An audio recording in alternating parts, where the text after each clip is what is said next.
The bold and the beautiful, a bullet, a breakdown, and Bill Spencer's ruthless return. The warehouse near the docks became a battlefield. Steffy Forrester, bound and cornered, locked in a life-or-death standoff with Sheila Carter, the woman who has haunted her family for years, was moments away from disaster. The tension snapped the second Liam Spencer burst through the doors. Armed only with desperation, love, and a need to make things right, Liam charged into the chaos, only to make everything worse. The shot rang out. One bullet. Misfired. Misplaced. Misjudged. But it hit flesh. And it wasn't Sheila who fell. It was Finn. John Finn Finnegan collapsed in front of Steffy, blood seeping through his shirt, his face frozen in shock, his body crumbling to the concrete. Steffy's scream ripped through the cold warehouse, primal and raw. Liam froze, horrified, unsure whether he'd stepped into heroism or authored tragedy. Sheila, always quick to pivot and manipulate, wasted no time. With sirens echoing in the distance, she spun the narrative on a dime. She pointed at Liam. "You did this. You shot him. This is your fault." And then the whirlwind began. Steffy cradled Finn, her hands trembling, tears blinding her as she begged him to stay with her. Liam dropped to his knees, trying to stammer out denials, explanations. Anything to make sense of what had just happened. But the damage was done. The shot had come from the chaos of Liam's entry. Whether or not he fired it, whether or not it was deflected, the story began to form without him. Sheila's accusations spread like wildfire. The police arrived. Paramedics fought to stabilize Finn. And Liam, dazed and spiraling, was shoved aside, questioned, examined, but mostly blamed. As Finn was rushed into emergency surgery, Steffy descended into despair. Her husband's life hung by a thread, and the one man she thought she could rely on, her former love, the father of her daughter, had become the trigger for her worst nightmare. She couldn't look at Liam. She couldn't speak. All she could do was cry as Finn was wheeled away, leaving a trail of blood and unanswered questions. The media got wind fast. Spencer's son shoots hero doctor in botched rescue was just one of the countless headlines flashing across social media and television. Hashtags exploded. Conspiracy theories surged. Was Liam trying to be a hero? Was he careless? Was it jealousy? Was it sabotage? Overnight, Liam became the villain. And the louder Sheila shouted from her holding cell, the more the world listened. She was credible only because the bullet matched the direction of Liam's entry, and no other weapon had been discharged. The case, while full of holes, looked damning on paper. Liam crumbled. Already fragile after recent emotional losses and a pending diagnosis that hinted at his own mortality, the psychological weight of what happened at the warehouse crushed him. Guilt consumed him. Not just because he may have fired the shot, but because he had finally stepped up, finally tried to do something brave and decisive, and it had backfired in the worst way possible. He withdrew. From hope. From Kelly. From everything. He stopped defending himself. He stopped explaining. He didn't want to be forgiven. He didn't think he deserved to be. Enter Bill Spencer. Bill had been quiet lately, staying on the sidelines, letting his sons live their own lives. But the moment he saw Liam collapse in the court of public opinion, something cold and ruthless reawakened inside him. Liam wasn't just his son, he was his legacy. And no one, especially not Sheila Carter or the vultures of the internet, was going to bury the Spencer name. Bill moved fast. His first visit was to the police station. He didn't plead or beg. He brought lawyers, leverage, and promises. Then he visited the scene. The warehouse. And that's when things changed. Bill had seen enough violence in his life to know how to control the narrative. He pulled strings. He paid off dock workers for their silence. He used his connections to reroute the investigation, pressure detectives, and even erase certain pieces of inconvenient evidence. The bullet was now being called stray. The trajectory unclear. The official story under review. Privately, Bill assembled a cleanup team. He had the warehouse swept. Security footage was recovered, but selectively edited before it ever reached the authorities. Public relations specialists were hired. A new narrative was born. Liam didn't shoot Finn. Sheila caused the chaos. The shot came from a scuffle, not a rescue. Liam had been brave, not reckless. Misled, not malicious. And most importantly, the case was inconclusive. Public opinion began to shift, but it was too late for Liam. He'd already withdrawn completely, riddled with self-loathing, convinced his actions had cost Steffy the man she loved. He disappeared into himself, refusing visitors, taking no calls. Even when Hope tried to see him, he wouldn't speak. He just stared, empty, haunted. His father could spin the story, but Liam couldn't rewrite what happened in his own head. Steffy, meanwhile, stood vigil at Finn's bedside. Days passed. Finn remained unconscious, his condition touch and go. Doctors offered cautious optimism, but no guarantees. Steffy never left. She barely ate, barely slept, her world reduced to one bed, one man, and one unrelenting question. Would he wake up? And if he did, would he remember what happened? Would he blame Liam, too? Sheila, locked away, kept screaming. She swore she wasn't the one to fire the shot. She swore Liam panicked. She claimed she saw it all. And while no one believed her fully, she said just enough to keep suspicion on Liam.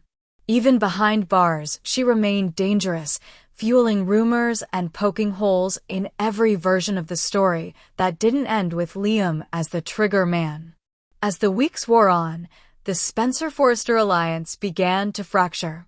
Ridge, furious that his daughter nearly lost her husband, confronted Bill. They traded accusations. Ridge demanded that Liam come clean, take responsibility. Bill countered with threats, legal maneuvers, and one icy warning. If you come for my son, I will dismantle your family piece by piece. Hope, caught in the middle, tried to reach Liam emotionally. But he was gone. Not physically, but mentally, spiritually. He couldn't face Kelly. Couldn't face Hope. Couldn't face himself. He knew what people were saying. That he was spiraling. That he was cracking under guilt. And the truth was he was. One day, Bill came to Liam's apartment. He found his son curled on the floor, unshaven, hollow. Bill didn't speak with comfort. He didn't offer sympathy. He told Liam one thing. You survived. Now you rise. We don't apologize. We dominate. But Liam didn't move. So Bill made a decision. If Liam couldn't fight for himself, Bill would fight for him. Ruthlessly. Entirely. And without conscience. In secret, Bill initiated the next phase. He began digging into Sheila's old connections. He found a low-level contact who had once supplied her with untraceable weapons. Then he leaked a tip to the police. Suddenly, Sheila wasn't just being held for kidnapping. She was now under suspicion of being armed during the altercation, possibly with intent to kill. It didn't matter if the facts were thin. The narrative was loud. Sheila, already a convicted felon, faced enhanced charges. Her lawyer threatened retaliation, but Bill tightened the noose. And then came the final blow. An anonymous donation, 6 figures, landed in the lap of a victims' rights group who then launched a public campaign blaming Sheila for the trauma inflicted on Steffy and Liam. Talk shows picked it up. Hashtags flipped again. Liam was now being called a tragic hero, trying to save the woman he once loved, only to be scapegoated in the aftermath. Still, none of it moved Liam. Not yet. Because while Bill could control the story, he couldn't control Liam's guilt. Only one thing could do that. Finn waking up. And then one night, as monitors beeped and nurses changed shifts, Finn opened his eyes. Everything was about to change again. Finn opened his eyes to the blinding lights of the hospital room and the faint echo of machines keeping track of his breath, his pulse, his life. The first face he saw was Steffy's, exhausted, tear-streaked, but alive with relief. She gasped, whispered his name, and pressed her forehead to his hand. He blinked slowly, struggling to focus. His voice was a rasp, barely audible. What happened? The memory came in flashes. The warehouse. Sheila's voice. Chaos. Then pain, white-hot and blinding, spreading through his chest. His mind tried to grasp it, but nothing was certain. Steffy tried to fill in the gaps gently, but every word landed like a blow. The shooting, the confusion, Liam's arrival, Sheila's accusations. When Steffy finally said, "Sheila said Liam shot you," Finn's face darkened with confusion. "Liam," he whispered. "He saved you, didn't he?" "I don't know," she said. "Nobody knows for sure. It happened so fast. The police said the bullet may have come from Liam's direction. But I don't believe he meant to hurt you. He ran in to help." It all spiraled out of control. Finn closed his eyes, his chest rising and falling with the weight of memory. He remembered Liam shouting. A scuffle. Sheila lunging. A flash. It was muddled, but one thing was clear: Liam wasn't trying to kill anyone. Sheila had created the chaos. She had used the panic as her shield. The guilt began to eat at Finn. If Liam had been trying to protect them, and now the world saw him as a villain, then the truth had to be set free. But Liam was gone. Not physically, he was somewhere in LA, but emotionally, psychologically, he was buried under the weight of guilt and shame. He hadn't returned calls. He hadn't responded to messages. Even Bill couldn't reach him in recent days. And now, with Finn awake, a new urgency gripped everyone. Finn insisted on seeing Liam. He needed to say it himself. He needed to look Liam in the eyes and tell him he wasn't to blame. But when Bill finally found Liam, he wasn't sure Liam would survive the conversation. Liam had retreated to a remote family cabin in Big Bear. Alone. Disconnected. Bill drove up personally. He found his son in silence, sitting on the porch, gaunt and unshaven, staring into the trees as if waiting for punishment to come down with the snow. Bill didn't yell this time. He didn't threaten. He just said, "Finn's awake. He wants to see you." Liam didn't respond. "Liam," Bill said sharply, "he doesn't blame you." Still nothing. "You've been killing yourself over this, but the only man who had the right to judge what happened, he's alive. And he wants to talk to you." That night, Liam returned to the city. When he walked into the hospital, the world seemed to slow. Finn, pale but alert, looked up and nodded. Steffy held her breath. The room was thick with tension and emotion. "I didn't mean to," Liam said quietly. "I know," Finn answered. "You didn't shoot me. Sheila did.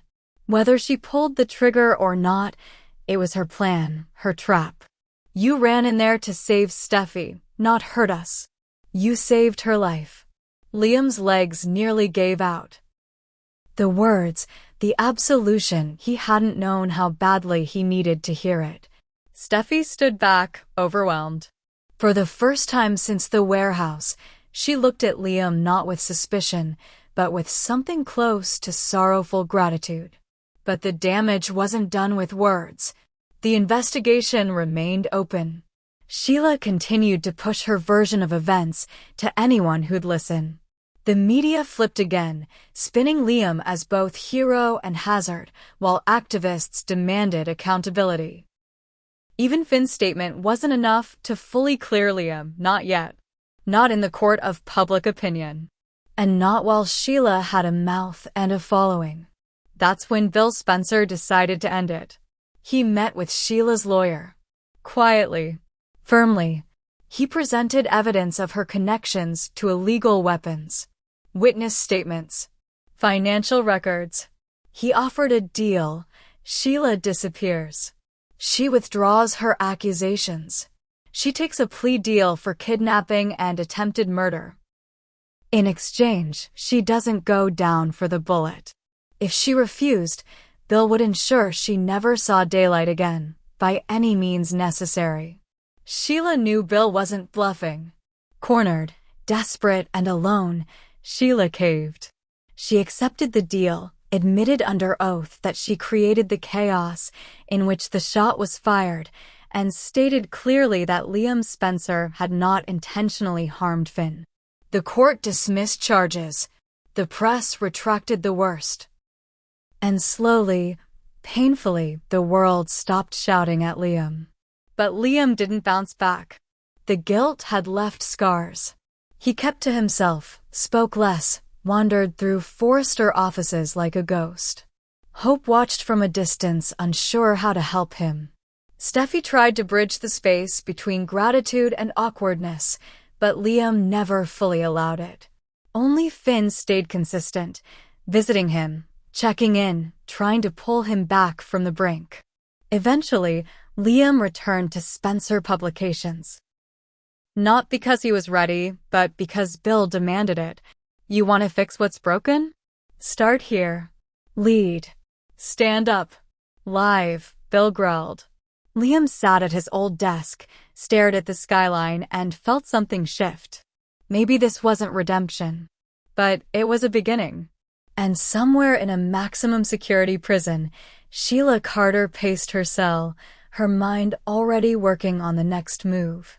The storm may have passed for now, but the bold and the beautiful never lets the clouds clear for long.